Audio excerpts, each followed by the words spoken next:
Sydney-siders are being told it is safe to book regional travel for Christmas as they prepare for restrictions to ease. Joining us live now is New South Wales Deputy Premier John Barilaro. Good to see you, and thanks for your time this morning. I know it's a bit of a crunch time before that 11 a.m. media conference, but first of all, what will we learn today? Good morning. Look, we've said clearly that we'll update the public in relation to what 70% looks like, and for the unvaccinated, what 80% looks like, and what all those freedoms look like over the next couple of months. So at 11 o'clock today, the Premier and I will make those announcements. Okay, so will there be any change to the 70% roadmap? No, there's no change to the 70% roadmap, but what we did indicate is that we will be telling people in relation to those unvaccinated what they can or cannot do. And I can make this clear.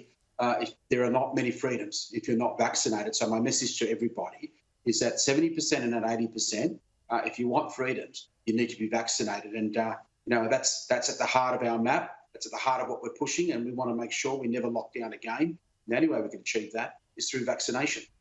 What's the thinking behind that? Is it that you don't want that trajectory to slow down, that you don't want the unvaccinated essentially riding on the coattails of the vaccinated?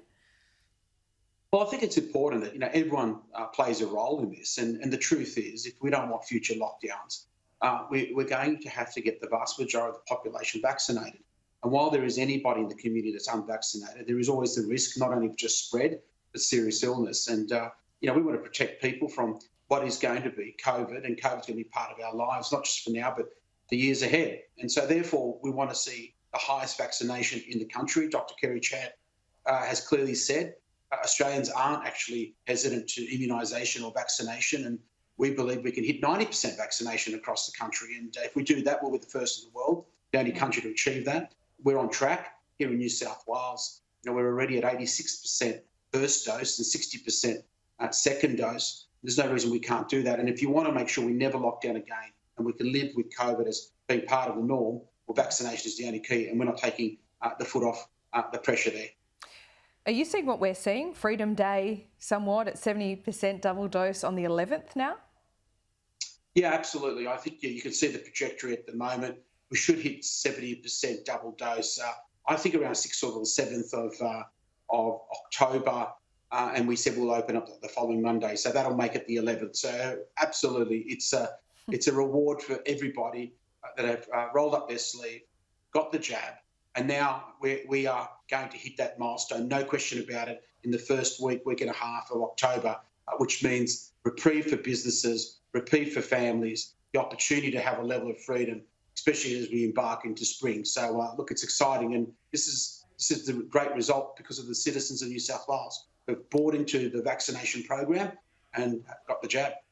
And no change to the regional restrictions then, because at 70% there was no 5K or 10K rule, and people could book holidays in the regions. Is that still intact? Laura, we actually are revisiting what's happening in regional travel. The idea that Sydney-siders could travel to the regions at 70%, while some regions are below the state average, is something that we are reconsidering. We've had approaches by local MPs, communities, mayors, and we want to make sure that we bring no level of anxiety to the regions. We've got some seating events in regional rural New South Wales that we're mindful of, so we'll have more to say about that at 11 o'clock today. Okay, so I know you've got this 11 o'clock media conference and you don't want to give too much away, but are we talking about kind of a ring around Greater Sydney to protect the regions, or those 5 or 10K suburban rules, LGA rules, staying? So, one of the things we won't do is worrying about the 5 or 10 kilometre rule. In regional rural New South Wales, we want to open up the regions, and regional travel should be permitted. The question mark will be, do we just hold back Sydney-siders from visiting regional rural New South Wales at the 70% mark? And that's what we're reconsidering, and we'll have more to say at 11 o'clock. Okay, what communities are you particularly worried about at the moment? There are communities, especially the northern part of New South Wales. There's no question, places like Byron have very low vaccination rates, but there are the northwest of the state, up around Narrabri. They were low for a while. They're starting to come up online now, but the problem will be is that they'll be still 5-6 points probably behind the 70% double dose mark. And for me, that brings a level of risk. And that's why it's important we remeasure. We always said that we'll revisit this rule. We want to make sure there's no great seeding event. So let's have a look at that, and we'll have more to say at 11 o'clock. Okay, 11 o'clock. We are certainly promoting that here on Sky News. The Premier will be live. So will John Barilaro, be detailing that 80% roadmap as well. Look, we seem to be in a pretty good position when it comes to the vaccination rate at the moment. What are you suggesting, and you might say 11 o'clock again, in terms of international travel? Oh, look, the Premier's been clear on this. We want international travel to recommence at 80%. And we've made that absolutely clear.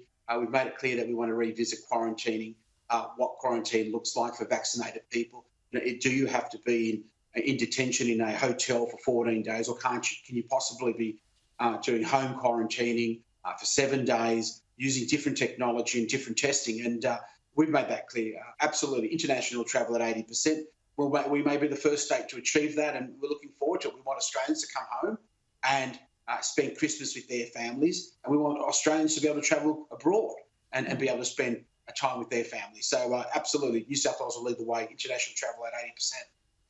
What about all those Victorians and New South Wales, that people that have families in Queensland? What do you think about the stance of the Premier up there?